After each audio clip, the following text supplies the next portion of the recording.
андайың бар екен, андай білімсіз адамды бүйтіп ұзақ уақыт сөйлестіріп, соны андай унижать етіп, очко жинап ше, кішкене адекватный, кішкене сөйлесетін болса қашып кететін бар екен. Андайым бар енді. Сол сені унижать етейін ба, қашайын ба? Қайсысың сен?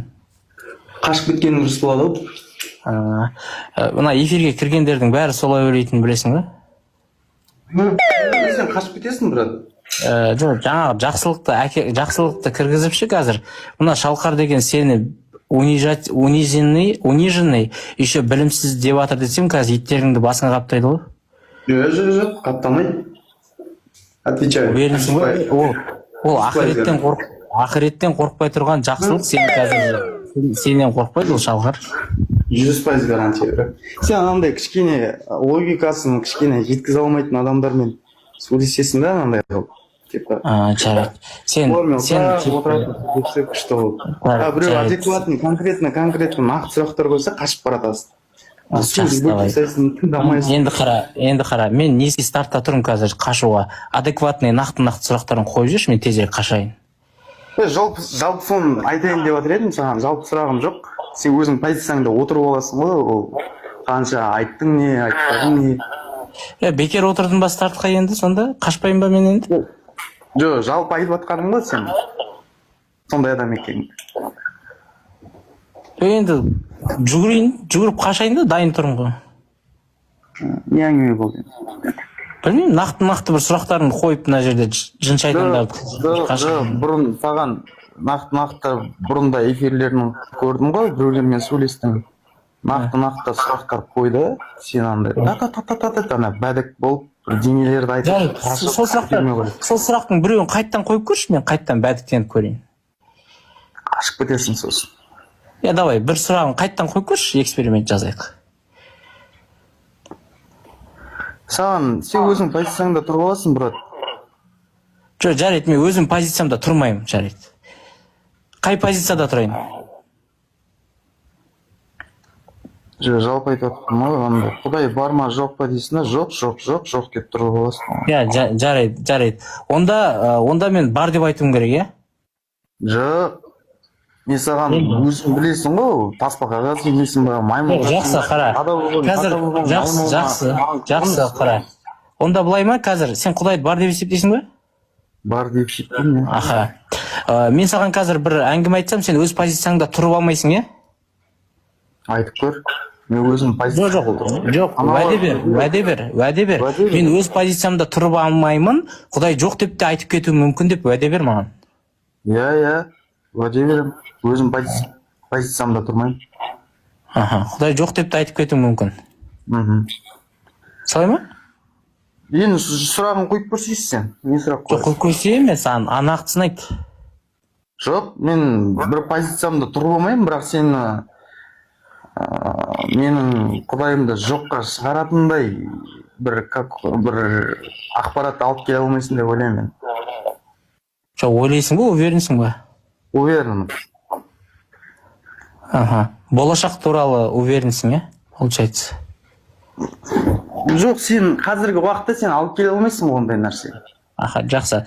Енді бұл жерде қара, классический ошибка мынандай да, бүкіл мұсылмандар түсіп қалатын классикалық қателік осы. Сенде қазір екі вариант бар да мына жерде. Бұны андай шахматный не дейді, ловушка дейді. Сен былай түсіп қалдың қазір. Сен битесің. Сен либо қазір болашақты білемін деп айтасың, либо мен сенің Құдайға күмәнданамын деп өтірік алдадым деп айтасың. Өйткені сен маған айттың, Құдай, егер мен өз позициямда тұрып алмаймын, жоқ деп айтуым да мүмкін дедің, бірінші сөзіңде. Екінші сөзіңде сенің маған дәлел әкеле алмайтыныңды мен точно білемін дедің. Сен сонда менің дәлел әкеле алмайтынымды точно біліп тұрып, менің Құдай жоқ деп айтуым мүмкін деп өтірік айттың ба? Жоқ, сен брат точно алып келе алмайсың Құдай. Жоқ, дұрыс қой, енді қара. Дұрыс, мен точно әкеле алмайтынды білсең, онда неге мен Құдай жоқ деп айтуым мүмкін деп алдадың мені? Мен Құдай жоқ деп айтқан, мен саған Құдай жоқ болады деп айтқан жоқпын. Жоқ деп айтуым мүмкін деп алдадың ғой. Мүмкін шығар ол. Қалай мүмкін? Тоқта, тұра тұр онда. Қалай мүмкін болады, егер сен точно біліп тұрсаң менің дәлел әкеле алмайтынымды? мүмкін дегенді де қарастыруға болады ғой кез келген. Жоқ, сен точно біліп тұрсың ба или мүмкін ба? Мен нақты білем, бірақ мен мүмкін деп айтып жатырмын. Жоқ, нақты білетін болса, тұра тұршы, нақты білетін болсаң қалай мүмкін болады ол? Жоқ, мүмкін деген нәрсеге мен қорқпаймын ондай сөздерден. Құдай жоқ деген сөзден қорқам негізі былай өмірде. Мүмкін десем, мен құдай жоқ дегенімді сен арик марик шарик ойнатып мені алдап жатсың. Сен егер қара құдайыңды жоққа шығаратын аргумент алып келе алмайтынымды 100% біліп тұрсаң, онда қалай жоқ деп айтуым мүмкін деп мен алдадың? Қалай қойып жатсың сұрақты? Қара, сен айттың, Құдай бар деген позицияда тұрып алмаймын, жоқ деп айтуым мүмкін дедің. Бұл бірінші сөзің. Екінші сөзіңде, мен сен оның дәлел әкеле алмайтыныңды точно білемін дедің. Екі сөзіңнің біреуі өтірік болу керек қой. Екі сөзіңнің біреуі өтірік болу керек қой, Шалқар. Қой, жоқ, брат, сен түсінбей тұрсың. Сен Құдайды маған жоқ қылатын ақпаратты сен алып келе алмайсың. Онда алып келе алмайтыныңды білетін болсаң, неге мен Құдай жоқ деген позицияға өтуім мүмкін деп бені алдадың? Айтсайшы оны. Жоқ, мен сені алдап тұрған жоқ. Мүмкін, может, сен бір ақпаратыңды қарап, мысалы, іздестіріп. Қара, сен айтсың. Брат, көп сөз айтпай ақ қой, просто ондай ақпарат алып келе алмайсың. Әкеле алмайсың деп нені іздейін деп жатсың онда? Жоқ, сен ғой маған сұрақ қоятын. Жоқ, әкеле, бүйтесің да, қара, сен ештеңе әкеле алмайсың дейсің де, бірақ сен әкелсең іздеп кетуің мүмкін дейсің. Неге сен бір сөзін қарайсың ғой, мен сен сияқты болып бір позициямда отырып алып. Сен әкеле алмайсың. Әкеле алмайтын ма, сенімді бол. Жоқ, әкеле алмайтын ма, сенімді болсаң, не іздейін деп жатсың? Жоқ, мысалы, анандай да, брат, сен андай позицияда отырып аласың, Құдай жоқ дегенге ше. Сен сосын тағы сен анандай да, мысалы, маған біреу Шалқар, қара тыңдашы. қай сөзің өтірік болды сонда? Бір сөзді қайталай бересің да, мен де ондай позицияларда тұра аламын. Мысалы, күн жоқ деймін да, ана тұр ғой, қаны жоқ қой деп тұрып алайын да, мен ондай позицияда. Шалқар, мен сенің екі сөзіңнің қайсысы өтірік екенін біле алмай жатырмын. Соны айтсаң болды. Не түсінбей жатсың, брат?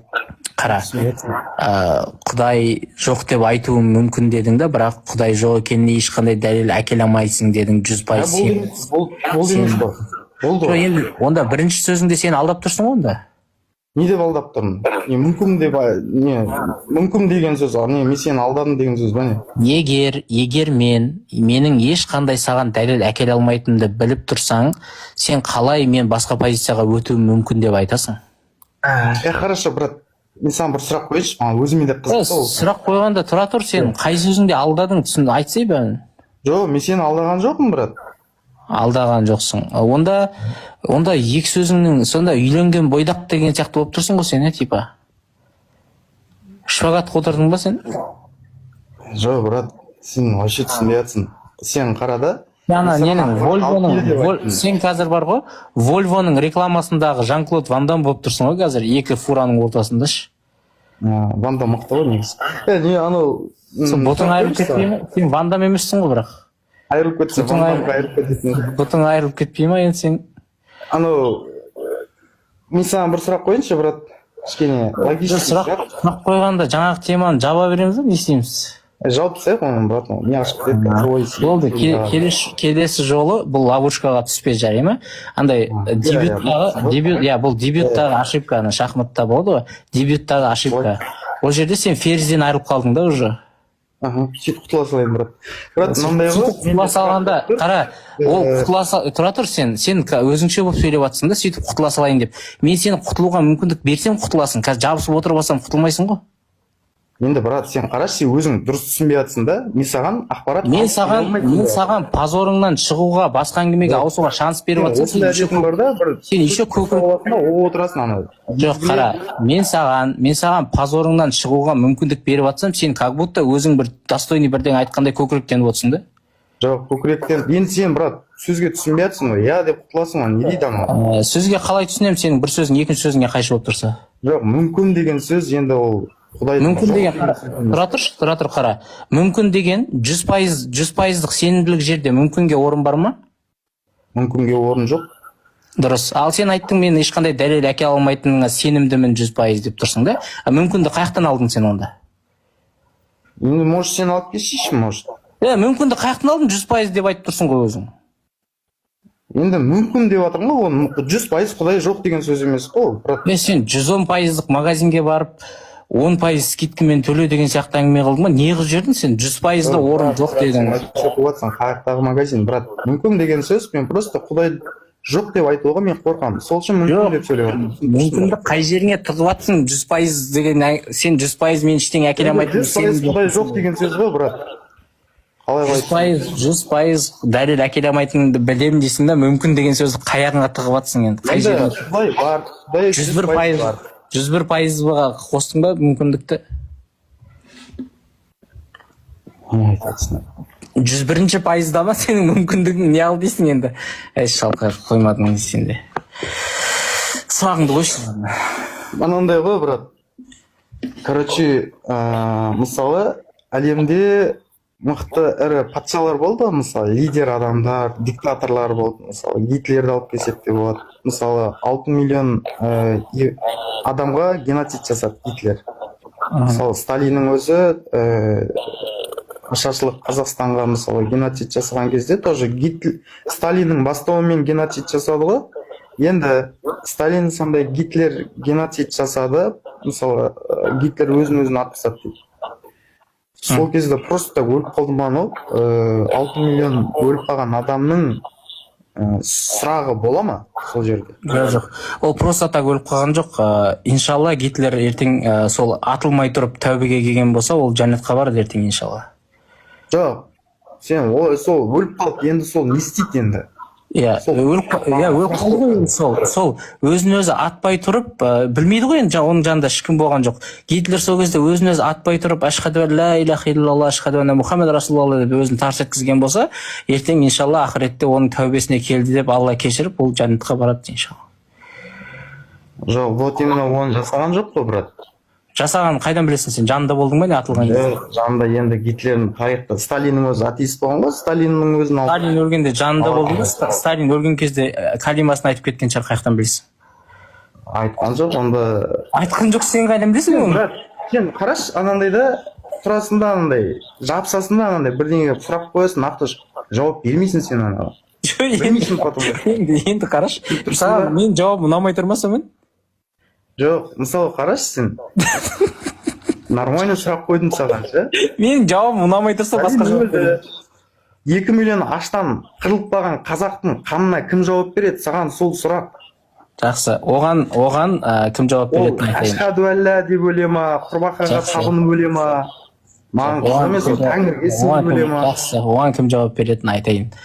Егер сенің логикаңмен алатын болсақ, егер ол кім өлген шақшы, Сталин мен Гитлер өлген болса, сол қазақтың да еврейлердің де қырылғанына осы спектакльді қойып отқан сендердің құдайларың жауап береді.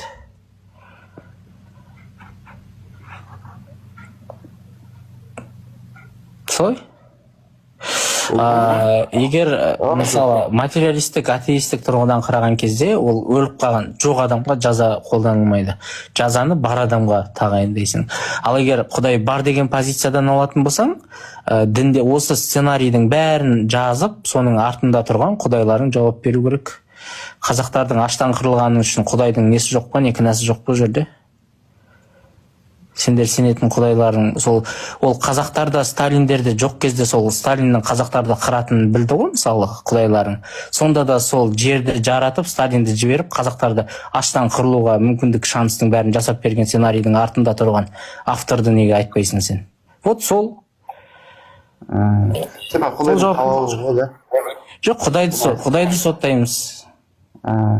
Жоқ, бұл жерде сен анандай Құдайдың қалауына әңгіме айтқың келіп тұр ғой. Жоқ, Құдайдың қалауы емес. Сен кім жауап береді дедің ғой? Құдай жауап береді. Бәріміз алдына барған кезде, мысалы, аштан қырылған 3-4 миллион қазақ пен геноцид көрген 6 миллион еврейдің көз жасы, солардың бәрі сол алдында тұрып Құдайдан жауап алады.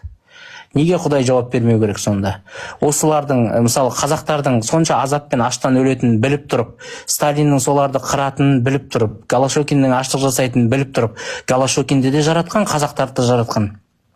Солардың сол жерде қырғын салатын жерінде жаратып, бүкіл нәрсені біліп тұрып жіберген. Осы сценарийді қойып беріп, спектакль көріп, қазақтардың баласын жеп атқанын қарап отырған Құдайың жауап бермеу керек па ештеңеге? Айтшы маған. Жоқ, сен мына жерде Құдайдың қалауын әңгіме еткің келіп тұр ғой. Жоқ, жауап сен маған айтшы осыны. Осының бәрін біліп тұрып запускать етіп, мысалы, брат, мен саған былай да түсіндіріп бере аламын да, оны Құдай соны қалады, Құдай соны жаратты, я солай болды. Бірақ ол Құдайдың шекарасы бар ғой, ол нәрселерді жаман көретін шығармыз. Просто мүмкіндік беріп қойды. Жаман көре ма, жақсы көре ма, сен спектакльдегі қырғын нәрсені қойып, оны қалай көріп отқаның маған қызық емес оны. Бірақ қойған кезде ойланбайсың ба сол спектакльді? Одан кейін бетіңді тыжырайтып көресің ба, жоқ кайфовать етіп көресің ба, қызық емес. Бірақ спектакльдегі актерлардың тағдырлары не болды?